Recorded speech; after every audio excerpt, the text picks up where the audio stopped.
내 아이를 유괴한 의문의 여인, 그녀의 정체는? 놀이터에서 잠시 눈을 돌린 사이 5살 아들 민우가 사라졌다. CCTV에 찍힌 범인은 다름 아닌 매일같이 민우에게 간식을 주던 친절한 이웃집 아주머니였다. 그녀는 유모차에 민우를 태우고 유유히 사라지고 있었다.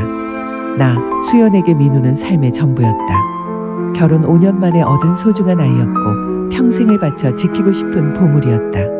남편과의 관계는 삐걱거렸지만 민우의 해맑은 웃음은 나를 버티게 해주는 유일한 힘이었다. 우리는 늘 놀이터에서 시간을 보냈고 그곳에서 만난 이웃집 아주머니는 민우를 유난히 예뻐했다. 어쩜 이렇게 예쁠까? 우리 아들도 너만 했으면 좋았을 텐데. 아주머니의 말에 나는 고개를 끄덕였다. 그녀의 눈빛에는 깊은 슬픔이 담겨 있었지만 나는 그저 친절한 이웃이라 생각했다. 경찰에 신고하고 CCTV를 확인했을 때 내 심장은 멈추는 줄 알았다. 민우를 데려간 사람은 놀이터에서 늘 만났던 그 아주머니였다. 아주머니의 이름은 윤이었다. 나는 믿을 수 없는 현실에 무너졌다. 친절하고 다정했던 그녀가 왜 내 아이를 납치했을까? 그녀에게 원한을 살 만한 어떤 행동도 하지 않았는데 나는 패닉 상태에 빠졌다.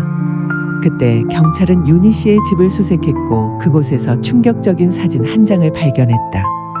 윤희 씨의 집에서 발견된 사진 속에는 20년 전 결혼식 날 환하게 웃고 있는 나와 남편이 있었다.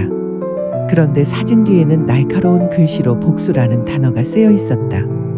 나는 혼란스러웠다. 윤희 씨가 대체 나와 남편에게 어떤 복수를 하려는 걸까? 나는 그녀와 단 한 번도 마주한 적이 없었는데 불안과 공포가 나를 덮쳤다. 그때 경찰은 내게 또 하나의 사진을 내밀었다. 사진 속에는 20년 전 나와 윤희 씨가 같은 병실에 누워있는 모습이 담겨 있었다. 나는 기억을 더듬었다. 20년 전 나는 대학교를 졸업하고 직장을 다니던 중 교통사고를 당해 병원에 입원했다. 그때 같은 병실을 썼던 여자가 있었다. 그녀의 이름이 윤이라는 것을 알게 되었지만 우리는 몇 마디 대화만 나누었을 뿐이다. 그런데 그녀가 왜 나에게 복수를 하려는 걸까? 나는 사진을 보며 불안에 떨었다. 그때 경찰은 내게 충격적인 사실을 알려주었다. 20년 전 병원 사고 기록에 따르면 나는 당시 임신 중이었고 교통사고로 유산을 했다는 기록이 있었다. 나는 아무것도 기억하지 못했다. 경찰의 추적 끝에 윤희 씨를 붙잡았다. 그리고 그녀에게서 믿을 수 없는 이야기가 흘러나왔다. 20년 전 교통사고는 남편의 음주운전 때문이었다. 남편은 당시 나와 사귀던 사이였고 음주운전으로 교통사고를 냈다. 이 사고로 나는 아이를 유산했고 남편은 죄책감에 시달리다 결국 경찰에 자수했다. 하지만 남편은 당시 병실에 있던 윤희 씨에게 모든 사실을 폭로했다. 그리고 그녀에게 우리에게 아무 일도 없었다는 듯이 살아달라고 부탁했다. 윤희 씨는 남편의 부탁을 들어주지 않았다. 윤희 씨가 내게 복수를 하려 한 이유는 따로 있었다. 20년 전 윤희 씨는 남편과의 사이에서 아이를 임신 중이었다. 남편은 윤희 씨에게 결혼을 약속하고 아이를 낳아 키우자고 했었다. 하지만 남편은 약속을 지키지 않았고 나와 결혼을 했다. 남편은 임신한 윤희 씨를 버렸고 윤희 씨는 혼자 아이를 낳았다. 하지만 그 아이는 얼마 지나지 않아 교통사고로 죽었다.